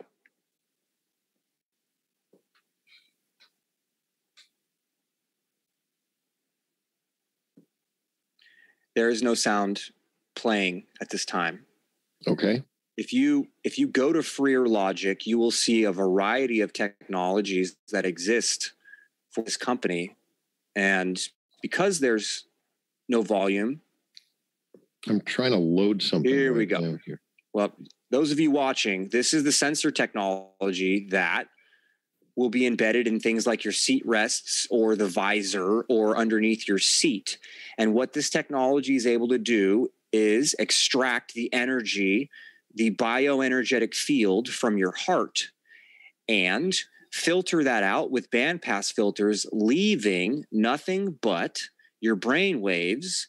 And what the public disclosure of this technology is for something like a connected car to your brain is to make sure that you are paying attention, that you're not tired. The other types of implementation would be something like understanding what you're thinking about while you're driving down the road. Improve driving safety by monitoring drowsiness, fatigue, cognitive load, and distractions. ADAS systems can monitor passenger emotions, stress, and mood. This is done with coil-based technologies. This is a modified coil in the headrest that, when you look at the patents, are able to read your brain waves beyond 10 inches. It says beyond 10 inches. Mm-hmm. And when you look at these patents, they incorporate these things in the seats, in the visors, and in the headrests. Keep talking. Yeah. I have another animated share I'll put up while you keep talking. That is just for the car. These technologies exist because the hardware is similar in something like a phone. So if they can put one of these things in a seat, which we have showcased ad nauseum in previous episodes, what that means Freer is logic has made this. Oh, sorry, this has audio. Okay. I'll kill the audio. Go ahead, cool. Keep going. I think you should wait for a second and play the audio or play it again. If your seats can measure your brain waves through the near contact with your thighs or your hamstrings or your ass, when you put your phone on your waist, in your bra, or in your pocket, the same hardware that's required to measure your brain waves in your car, the same hardware exists in your phone. And that's if that sounds far out to you, I suggest that you go to humaninternet.org and look up bioenergetic interfaces and go backwards with the patent technologies.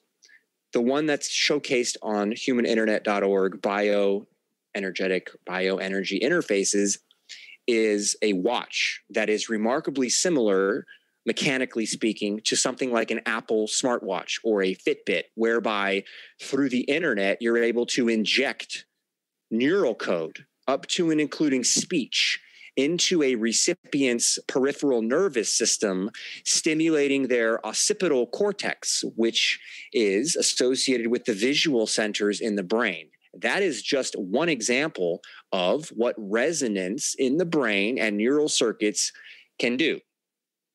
Just one. This technology is deployed it is going to be further deployed. If these technologies can monitor and measure things like drowsiness, fatigue, alertness, the question then becomes, can that be induced? Can that be induced? And when you start looking at the medical patents for things like planar coils and other types of RF transmitting antenna, the very same architecture, the very same hardware that is used for sensing is also used for medical applications for a variety of stimulation. If you don't believe me, you can look up things like bone regeneration, tissue regeneration with radio frequency therapy. This is a very real thing. These are the modern weapon systems that are deployed for your entertainment purposes only. Bear with me. I'm just putting this link up in the show notes for people. Yeah, we're doing just fine. We have 15 minutes if you want to, when you're ready to go back to the connected car with the milquetoast MIT self-driving shenanigans. That is just milquetoast. Is that a new model? What? The shenanigan. Is that one of the new models in the upcoming 2022 year? I hope that we encourage curiosity and awareness, and that we can help to motivate people to go and do further research. We give you all the links we can, and we'll give you as many as we can. The encouragement and motivation should be for you to steer your focus onto your families and understand what it is that's necessary to preserve and protect the integrity of the nuclear family. Without the nuclear family, there's no society. Doesn't matter where you are. And every society understands this at a fundamental level. All right, we'll go ahead with this. This whole business with the self-driving cars does bring up a few considerations.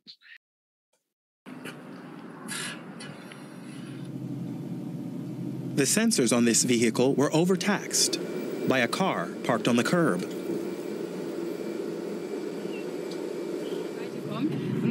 And here, this smart car overlooked a car veering into our lane.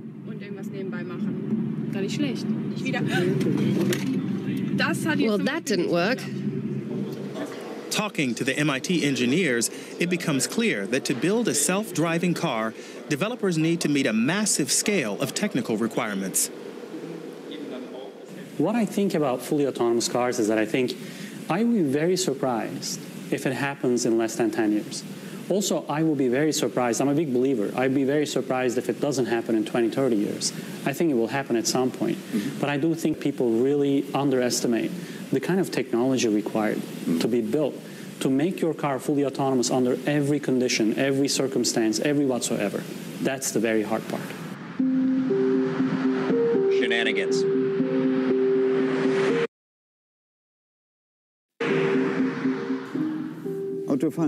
Driving is not as trivial a process as you might think. And that's because you constantly have to watch what's going on around you. Cyclists, pedestrians, sometimes you have to second guess. Does this guy want to cross the road or not? It's hard to imagine all that being calculated automatically.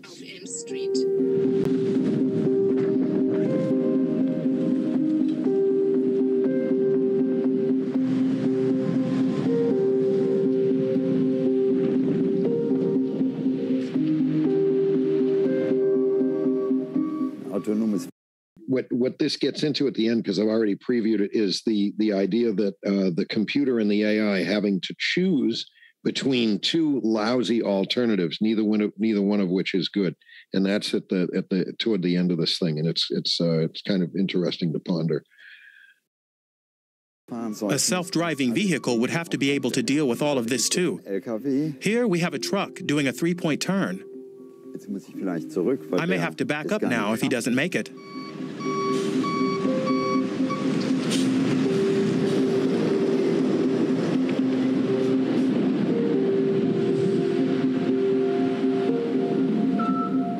Does she want to cross the road or not? Some people don't even wait.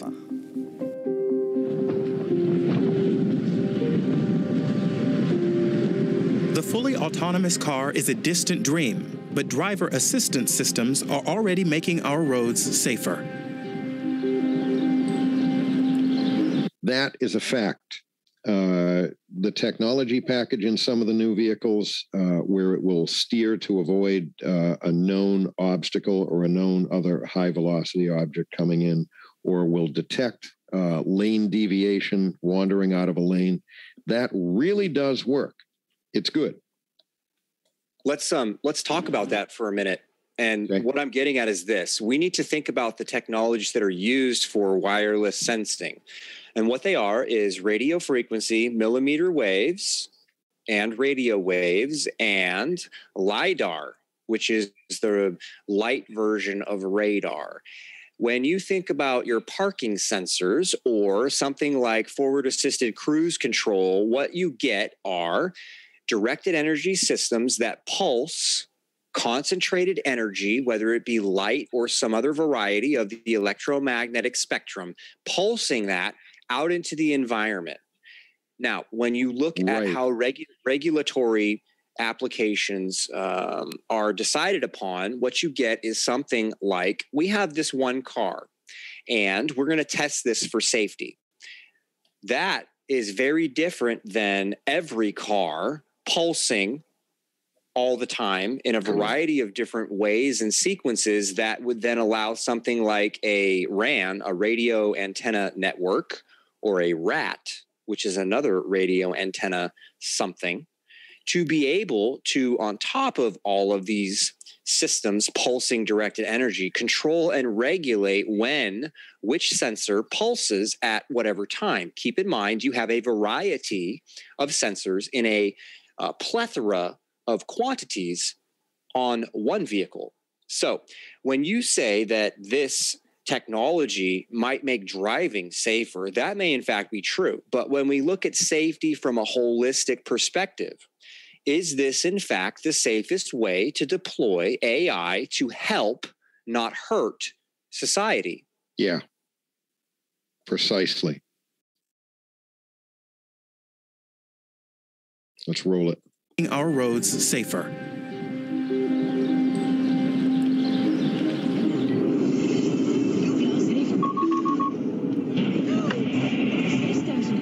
An accident filmed from a car equipped with emergency brake assist. The sequence of events can be assessed in slow motion. The red vehicle ahead overlooks the upcoming traffic jam. No brake lights appear. But the distance sensor in this car registers the jam, brakes, and prevents a further collision. But which principles should guide decisions made by technology in an accident situation? In recent years, MIT's Media Lab has been addressing the ethical questions raised by artificial intelligence. This is where it gets interesting. What moral compass should future smart devices refer to?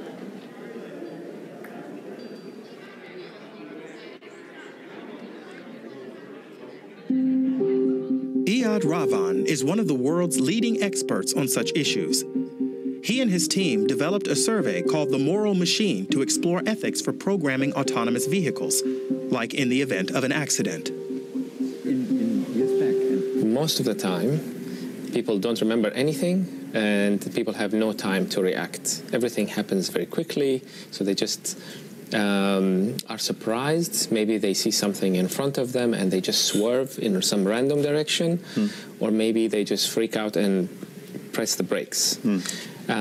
So you cannot expect a human being to do the right thing in that small in such a small time scale, unless they made a decision beforehand. Like that's all very true. That's the advantage of having some of this onboard semi-automation, because it's fast.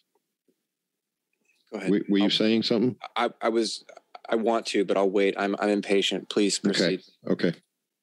Did what I wanted to say, drink and drive, or did they? I didn't want to interrupt you. My impatience was as a result of interrupting, which is something I'm trying to work on. Yeah, it's fine. We banter back and forth. So this guy's basically saying that humans are ineffective at driving in emergency situations, and what this really boils down to is the inefficient training when people go through something like driver's ed. When you go through driver's ed, it's basically publicly funded at this point, which isn't the underlying problem unless you look at public funding for schools as its own proverbial animal.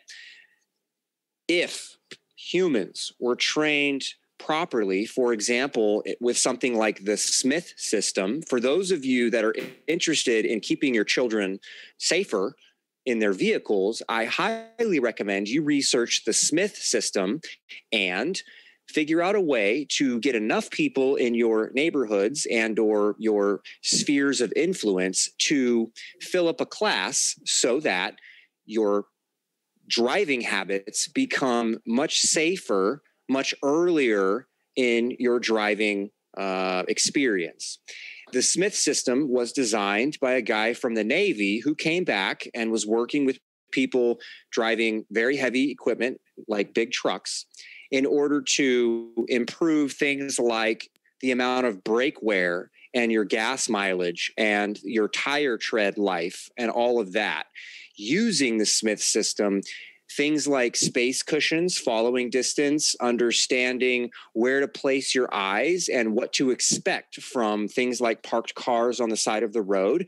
Is there a human in the driver's seat? Do you see exhaust coming out of the pipe? Are the wheels turned in or out? Are the brake lights on? All of these types of things are a microcosm of what one should be taught when learning how to drive. That is not the way people are trained to drive. If they were trained that way to drive, emergency situations could in fact be mitigated or reduced as a result of more individuals taking a proactive approach to what is known as defensive driving.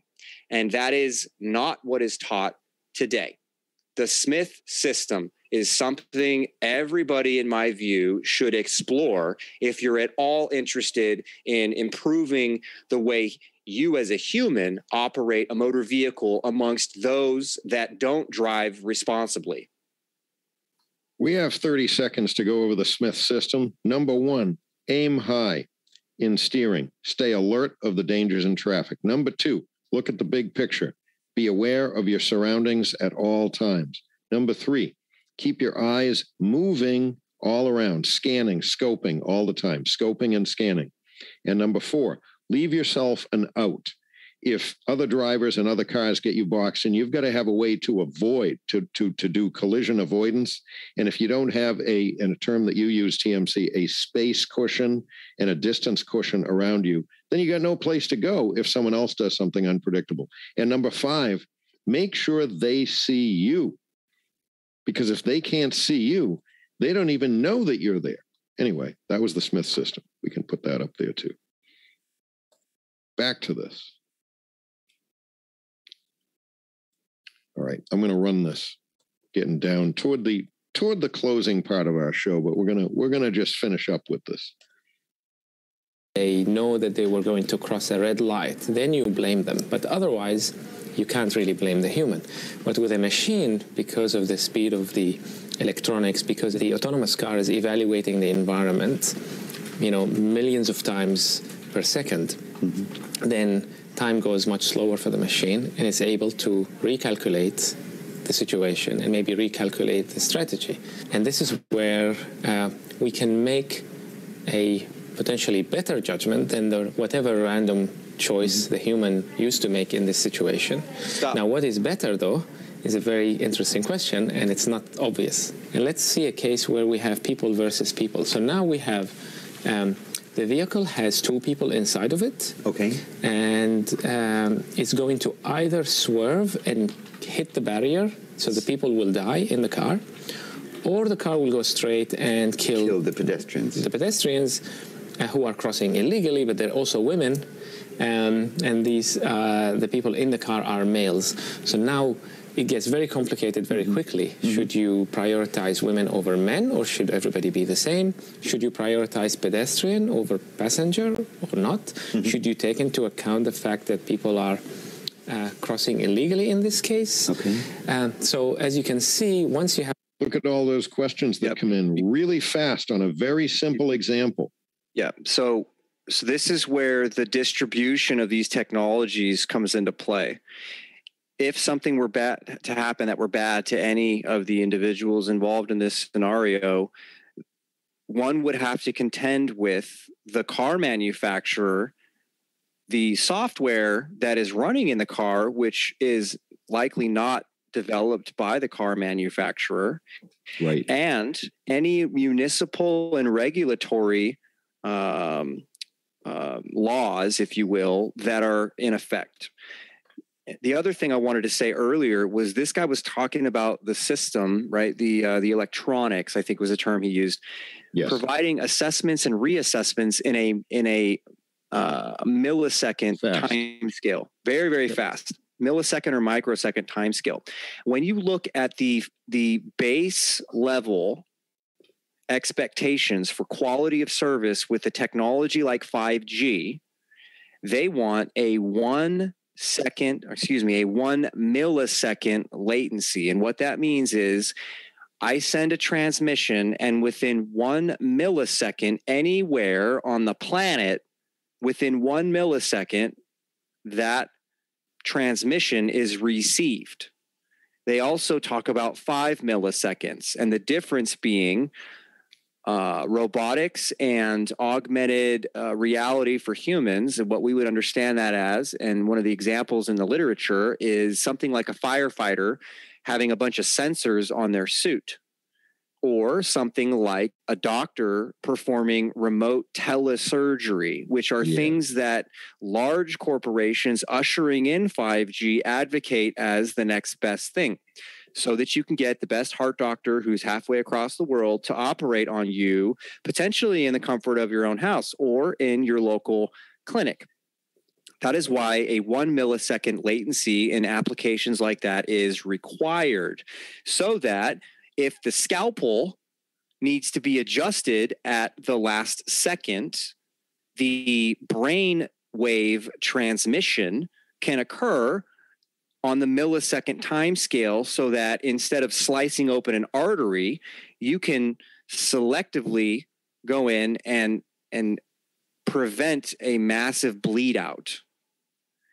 We're talking about AI in cars, folks. The brain functions just as fast if trained. And it is a lack of training and a lack of human development in a pro-human team humanity kind of a way that allows this individual to truly, truly believe that he is going to do something that is going to help society, when in fact, this technology under the current paradigm is going to further weaken any individual's ability to respond with their own mental sovereignty. Could you further substantiate your case by bringing in any elements of martial arts training? Yeah. That's just a human body doing what a human body can be trained to do without any computers needed. That's an excellent example. And sports, football, soccer are also directly applicable in your suggestion. And what that essentially demonstrates or showcases is the ability for the body to respond basically instantaneously when involved in a flow state. And a flow state is what athletes strive for. And what I'm getting at is at the professional level, whether you're an athlete or a soldier or anything else, when you are in a flow state, what happens with your body is more or less fluidic, whereby the information that your brain is processing, sight, sound, taste, touch, and smell, all of those things happen, and simultaneously the body is already responding because the body has been trained through repetition, and the mind has been trained through repetition and working together. Right, to forecast or project what will happen seconds or minutes ahead of time, which is exactly what they're saying machines will be able to do better than humans. Yes, but not. not necessary. I Yes guess and my no. point is there are other ways to accomplish these types of abilities to respond quickly to situations. Perfect practice makes perfect. And the expectation for those of you that want to take 5 minutes when you start, 5 minutes is all it takes to focus on something to get better. Progress, not perfection. And I learned that from a movie. It was a beautiful statement and it was a great movie. Progress, not perfection. Perfect practice makes perfect. I'm going to roll this. It's just a couple minutes left. Have multiple dimensions. Should you take into account the fact that people are crossing illegally in this case? Okay. So as you can see, once you have multiple dimensions, it becomes not obvious what the right thing to do is. A or B? Who should die? The elderly lady crossing on red? Or the child in the self-driving car? What choice should the algorithm make? EAD's online survey presents respondents with various scenarios, each with its own unique dilemma. Respondents are then asked to choose how they would want an algorithm to decide. So as a result, we have 40 million decisions, and they're still counting, from people all over the world. And it enables us to start analyzing what do people agree on, but also how do they differ.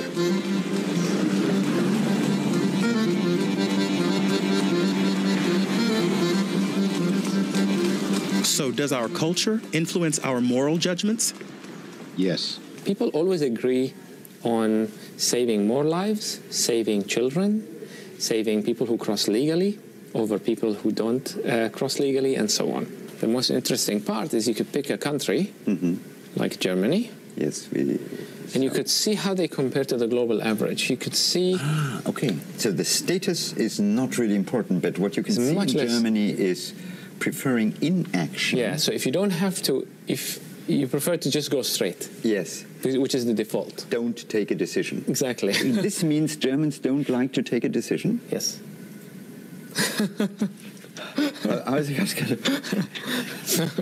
Germans don't like, also Augen zu und durch, you say. Close your eyes and go. And just go. So this means, in other words, you can see a bit the acceptance of technology taking a decision, and the more you say inaction means well, the car goes straight. Yeah. Okay. Fate.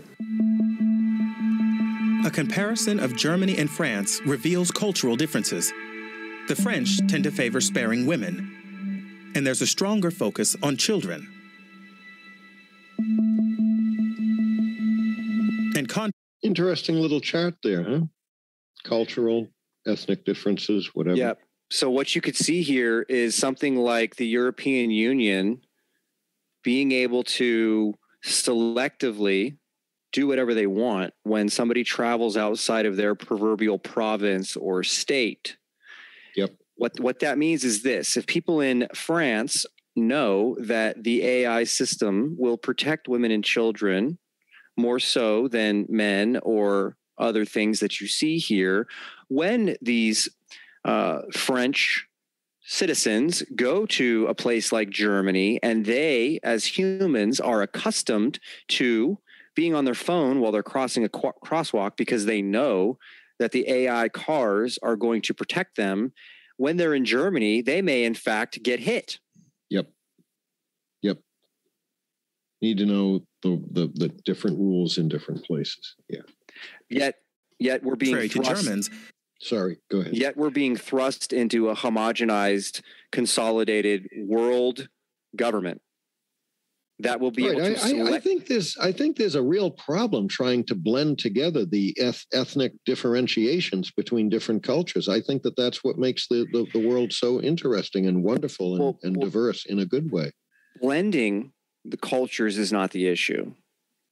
When you blend the cultures on the surface and the underbelly is diametrically opposed to that blending, using people's ignorance and their compassion and their love, then becomes a weapon. And that is this selective implementation of the variety of characteristics that will be used to ultimately enforce a single top-down consolidated global governance that will be done with subversion, coercion, illusion. All right, last 30 seconds here. The French don't want to leave things to fate. They want the machine to make the decision. And the machine is kind of a mirror. For the first time, something that you did subconsciously or maybe instinctively, in the case of an accident, you just act randomly. Now you have to make a conscious choice, and the machine is forcing you to make a choice, right? You cannot hand wave it, because in the end you have to program something. Driverless cars aren't yet ready for the road, and ethical questions still abound. Artificial intelligence harbors immense potential to benefit daily life, medicine, or mobility. But we also need to look beyond the technical possibilities. What aim does such progress serve? It's a question artificial intelligence algorithms can't answer. Only humankind can do that.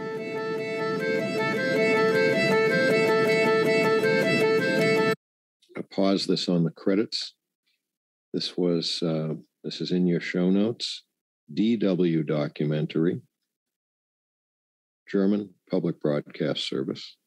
And so this is 2019, and so AI assisted or AI driven vehicles have already been legalized and have already been deployed and have already been used by lots and lots of people at the time this was put on the internet. So just take that for what it is, folks, for as it relates to what types of disclosures are being offered.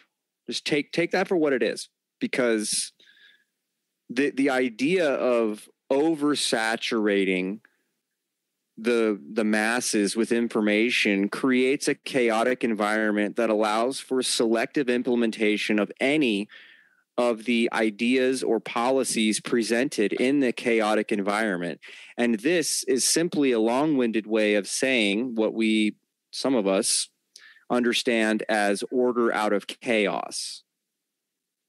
And if you want to get into the philosophy of order out of chaos, when you look at the fundamentals of Americanism, that is really what Americanism is. It is order out of chaos with the use of speech and spirited debate to then thrust forward the best ideas from that chaos, which are then presented to the electorate, i.e. the politicians, that then are entrusted to enforce and create environments that make sense out of the chaos so that the next layer of the chaos can be discussed and diffused and refined. And that is how a renaissance will be implemented. If speech, as one example, is stifled, what you get is chaos amongst the masses so that the order of the global governance can then selectively decide how to utilize chaos. And when you use a word like stochastic, S-T-O-C-H-A-S-T-I-C, that means random. That is also an analogy or a synonym for chaos. The brain works stochastically. The brain works linearly and non-linearly. When you look at those things collectively, without a real sense of understanding of the brain, you have, in a layman's form, chaos. When in fact, there is no chaos. Everything is orderly if understood at a detailed enough level. So learn. Take 5 minutes. Pick something, whether it be physical or mental, and apply yourself once a day. 5 minutes. And what you'll find is that 5 minutes will turn into 10 and 15 and 30.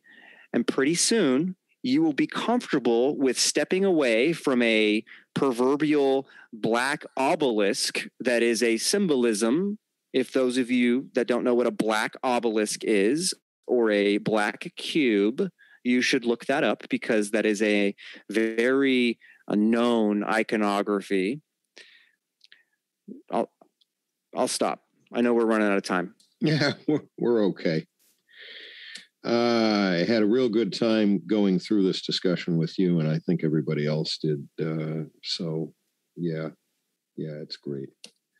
All right, well, we're going to take us out for this episode. And by now, if you've been with us for a while, you know it's always something different. So see you next week. Have a good week. Many blessings to everybody. And if you like what we're putting down here, just, spread it around to some other people. So it can't hurt. Good night, everybody.